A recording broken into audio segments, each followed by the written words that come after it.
Ներստուգել ենք բոլոր մնացած բոլորը աշխատում էին, process-ը ընթանում էր։ Բոլոր դեպքերում էլեկտրական հոսանքի մատակարարման դադարեցումը պետք է քննության արժանանա պատճառների առումով, դա ինչ տեխնիկական բնույթի է, որպեսզի բոլոր հնարավոր կասկածները դիտավորության վերաբերյալ փարատվեն, բայց կարևոր է, որ այդ հոսանքազրկման հետևանքով տեղամասերից բողոքներ կամ, չգիտեմ, ահազանգեր այդ 20 րոպեանոց կամ որոշ ժամանակով հոսանքազրկման հետ կապված մտահոգություններ չեն ներկայացվել ինչ-որ իրադարձությունների կամ գործողությունների վերաբերյալ, բայց այնուամենայնիվ կարծում եմ այստեղ կենտրոնական ընտրական հանձնաժողովը կամ այդ առնվազն տարածքային ընտրական հանձնաժողովը պետք է հաստատապես ուրեմն այդ ուղղությամբ պարզաբանումներ ստանա կամ առնվազն Էլցանցը պետք է պարզաբանումներ տարածի։ Բացի ներկայացվածից ես նաև նախորդ ուրեմն հանդիպումից հետո մի քանի դիտարկումներ ժողովուրդ կար տարածքներ, որտեղ հիմա այս թիվը չեմ հիշի։ Նախորդ ընտրության ժամանակ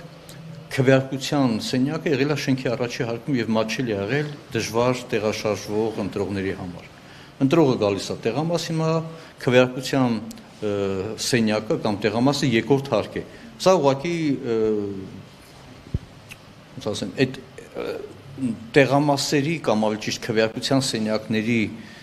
որոշման ժամանակ հաշվի չառնել, նկատի չունենալ նման խնդիրները, երբ որ ընտրողը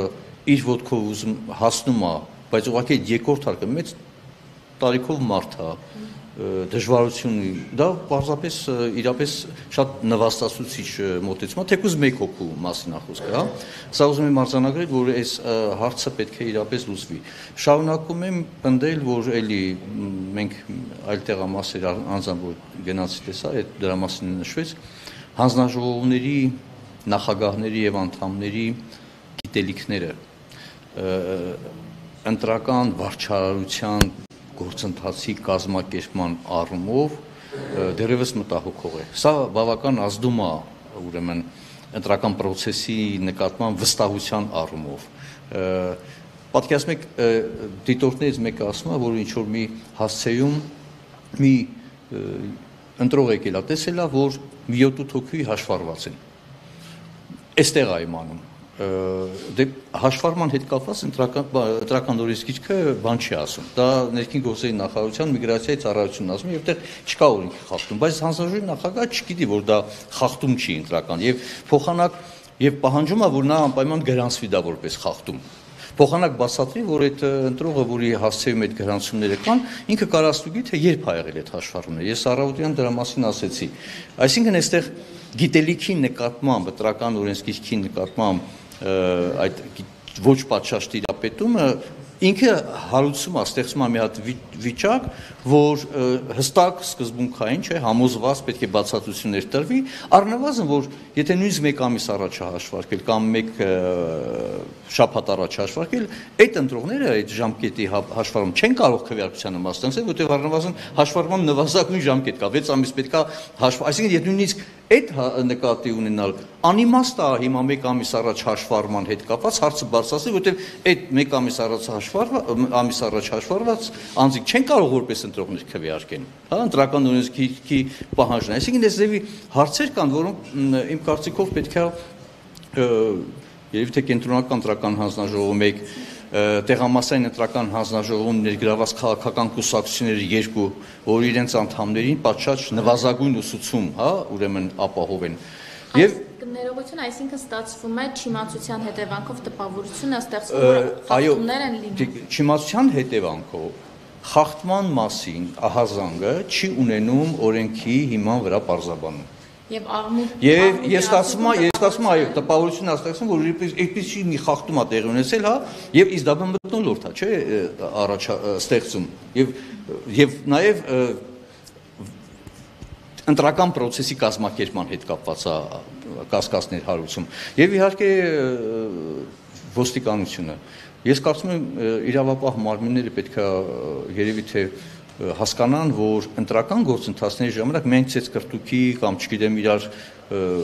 ոտնձգությունների ժամանակ չպետք է միջամտենք։ Ընտրական նույնիսկ գրքով կա հստակ ուրեմն չափանիշներ եւ հրահանգավորումը, կրթումը,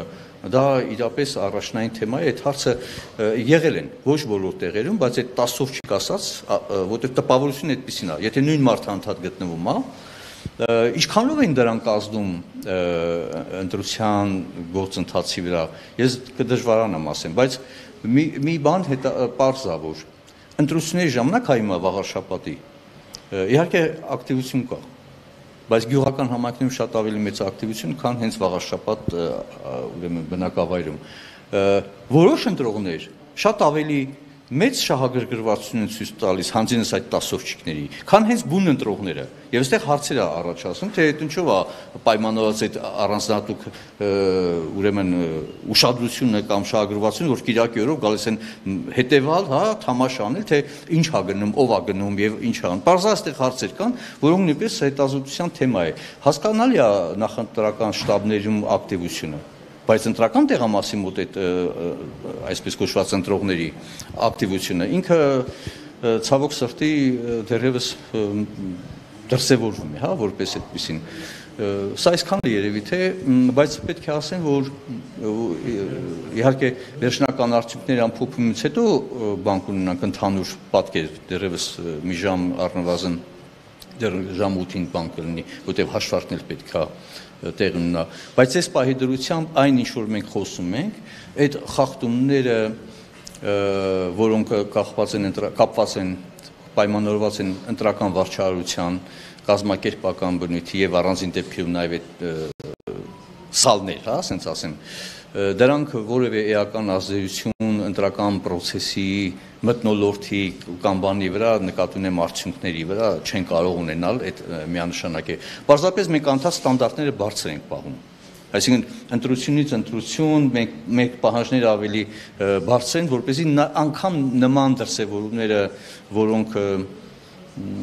պատկերը ընդհանուր ուրեմն ընտրությունների վերաբերյալ խեղաթյուրում են կամ աղավաղում են, հա, անգամ դրանք չլինեն։